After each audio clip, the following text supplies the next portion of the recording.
Hello and welcome back. I recently had the time and the privilege to have the time to watch a motion picture from 1995 called Leaving Las Vegas.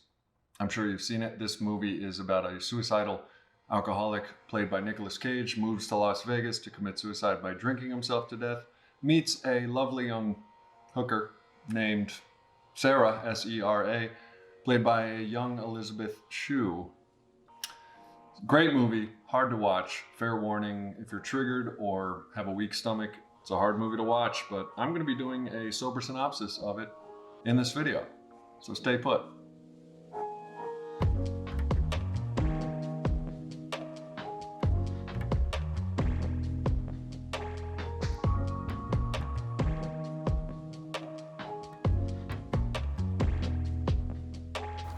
So Nick Cage got a Best Actor award this year, 1995, Oscar, for this hauntingly disturbing portrayal of a suicidal alcoholic.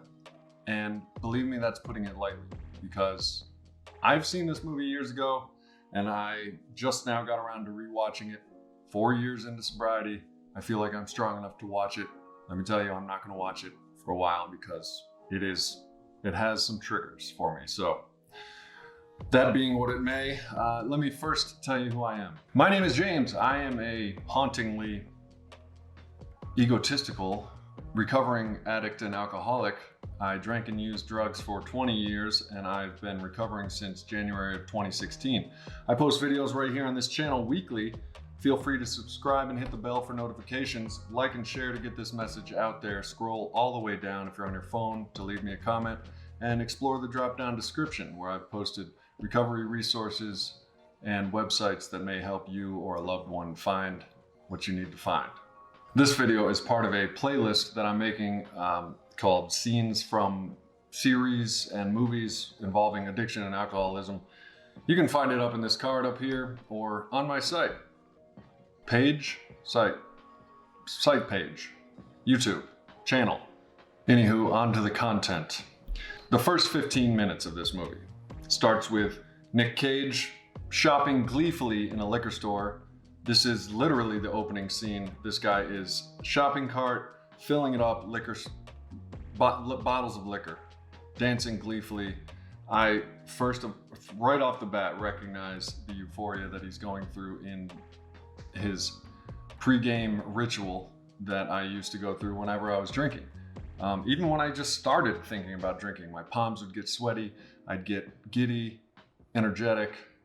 He wearing his sunglasses in, I'm sure, well, it begins in Los Angeles. He plays I think a writer or a broker of writing or some sort of office job. It's not really important because he loses his job. In the very first 15 minutes of the movie, Sting is playing in the background. He opens with, "Have you ever had the feeling that the world's gone and left you behind? Have you ever had the feeling that you're that close to losing your mind?" So this is Sting playing. He does a much better version of it than I just did. And those are what you hear when you begin to see this crazy alcoholic shopping for booze.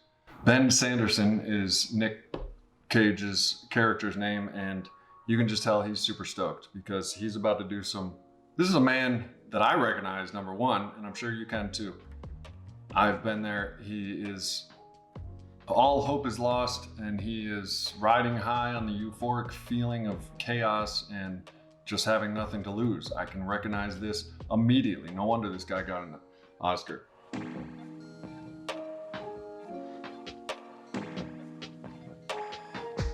It then cuts to a scene of a high-scale restaurant in the 90s. Richard Lewis, I believe, is the actor, and his business partner are having drinks with a couple of ladies, and Ben Sanderson busts in disheveled. You can tell he's drunk, drinking a drunk. You can just tell by looking at him. You can also tell that Richard Lewis's character isn't happy to see him.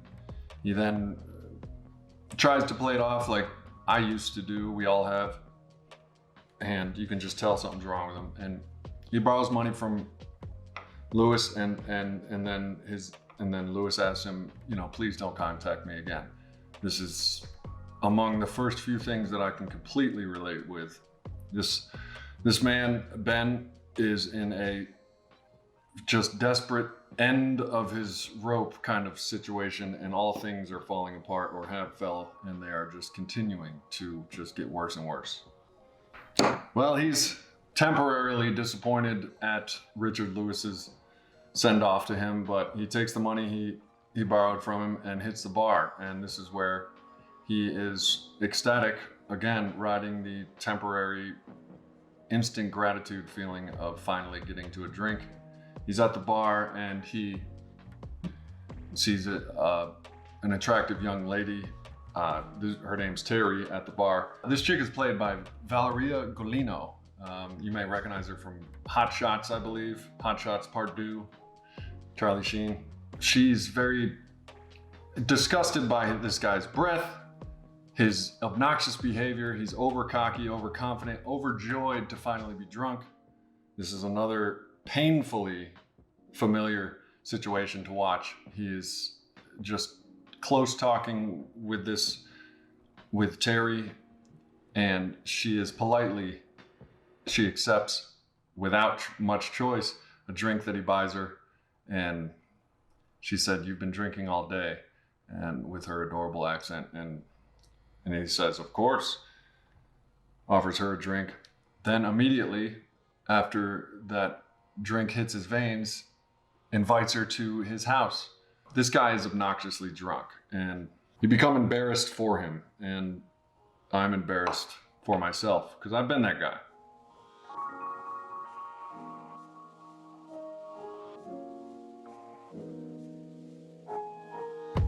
He then goes from ecstatic and cocky to confessing his desperation to her, and she thanks him for the drink politely, and as on her way out, she taps him, puts her hand on his arm and says, "Maybe you shouldn't drink so much."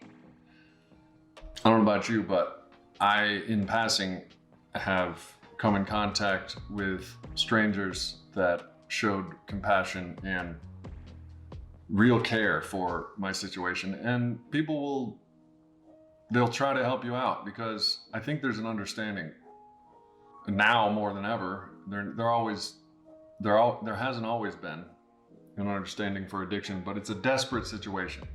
This man is sick, and even in 1995 and beforehand, people that know the deal, they know the deal. This guy's sick. So then it cuts to a scene of him chugging, calls himself a prickly pear. Nonsense. He's bleeding with glass in him, and he's joking around. Been there too. Everybody around you knows it's serious. You do not. It illustrates how the addict doesn't know how serious it is, but everybody with an objective view can obviously see his condition. Horrible. Death. Near death. And he's laughing, calling himself a prickly pear.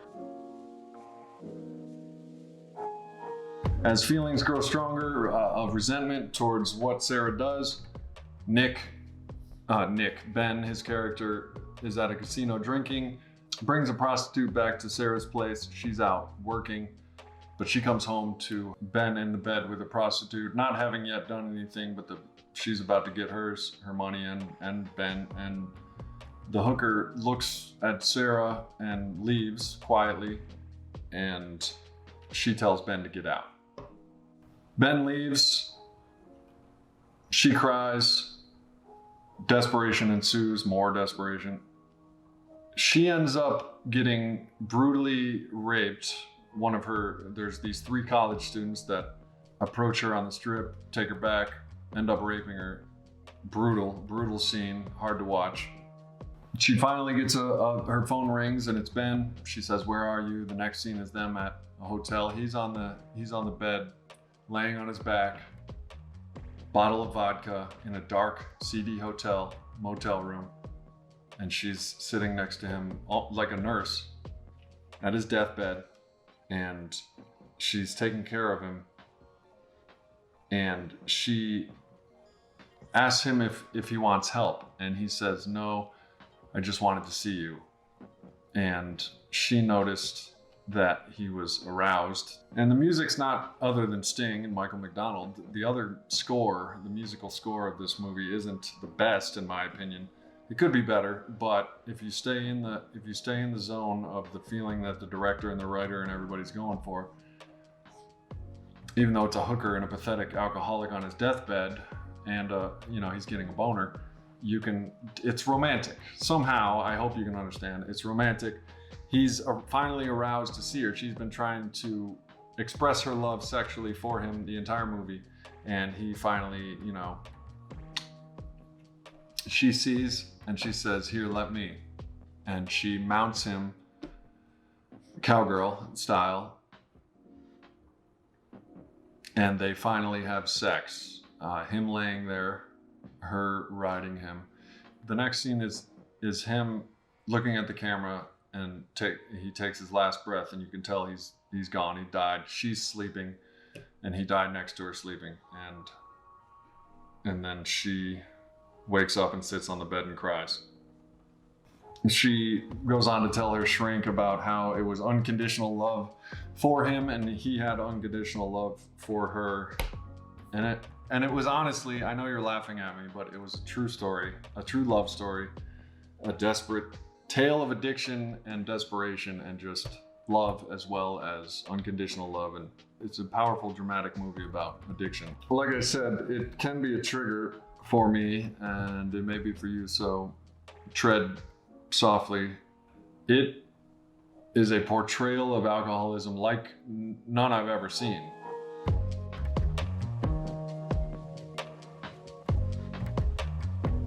Well, that's it for this week. Like I said, this is part of a playlist about movies and series shows about addiction and alcoholism.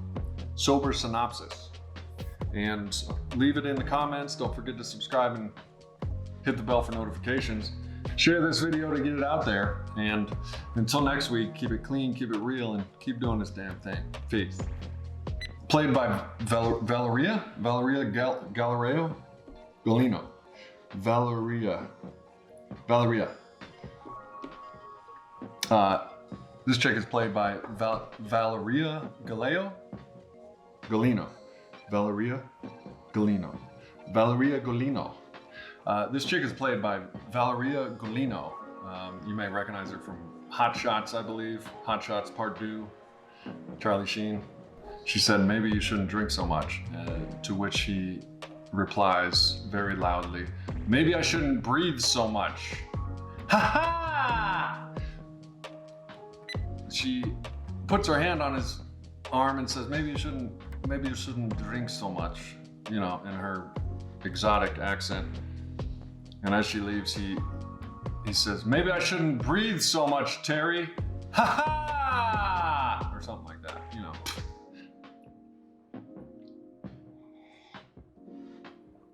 Actually, that was exactly what happened. One of the next scenes, he wakes up shaking, violently shaking.